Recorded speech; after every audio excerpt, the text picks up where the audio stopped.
So I've got this massive issue going with Cloud Code, and this is something that happens every once in a while. The main point is not to be super frustrated. Like it's okay to be a little frustrated because this is frustrating. So I had asked it to follow the ticket that I had created, this part of the video series, and you can go ahead and check this the sixth video, I believe, that like this is based upon. And then this was a clear ticket to just create navigation, layout, basic stuff, nothing really major. There was already Tailwind in the system. Tailwind is like a CSS library which allows you to create nice, like let's say just a CSS library. Let's just put it at that. And then the struggle was that every time I was testing, I was getting a page where the top navigation and the left navigation were one below the other, and then the main content, it was not putting the left navigation on the left hand side column. So I needed to be left hand side column. That was not happening at all, like you see right now. This was not happening. So I kept on complaining again and again and again. The history is visible here. It tried multiple times, and this is the funny part with any of these AI models, is that it will confidently say that it has seen the issue, that it is fixing it, it has seen the issue, it is fixing it. But it's just going again and again in this loop where it doesn't even know where to maybe look, what is probably broken. I don't know, it doesn't know, and we are stuck, right? This will happen. And this is the main reason I keep telling that break down your tasks. So in this situation, I will not chase to fix this problem. Of course, this problem needs to be fixed. A stitch in time saves nine. So what are we going to do? All I said was, hey, I see that. So finally it fixed it, but it used direct CSS in the HTML instead of using Tailwind. Tailwind is that CSS managing library that we are supposed to use. Now again, this may be engineering topic, you may not know this may be software development topic, you may not know this, you might actually miss this, which is also okay. You might come back to it later. But how to mitigate such situations if they happen is that I don't want to break my current flow. I'm trying to build something, I'm trying to get just the downloader working, that part of the project that I was in the flow, right?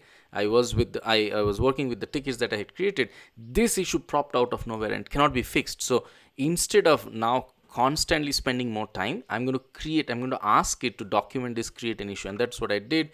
It has created an issue. Now I'm going to take my time, look into this issue, and make sure that this is fixed. So as you can see, this bug has been created, this bug issue has been created, and this has been labeled bug. That's nice of Cloud Code to do that.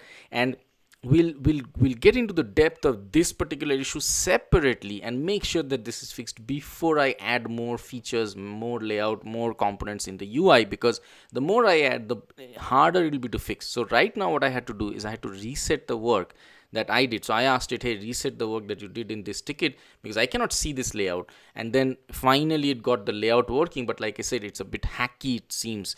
And I'm not supposed to see the code, by the way, but this time I was a bit frustrated. So what I did was I looked at the browser. I didn't look at the code, I looked at the browser. Again, I'm trying to stick to those norms. I'm not looking at the code. I looked at the browser and I see that it has CSS directly in it. So CSS like direct styles in it. And this should not be, because I already have classes. Classes are what they're coming from Tailwind. These classes are Tailwind classes, and those classes should already lay out the way I need it. Why are the styles there?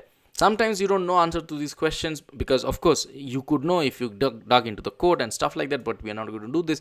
But the way to mitigate is what I'm saying, this constantly having this loop. There is no magical solution to all of these things, but you're still getting a lot of value from using large language models. Of course, sometimes things can be stuck, and remember, it's also cheap sometimes to just reset, like simply reset the front end folder. Like I'll just go ahead, delete it, and then simply create new ticket to like restart it from from stage 0, like create a fresh project. And which is why testing each step is so important, because if you get stuck at one step, you can just reset that step, right?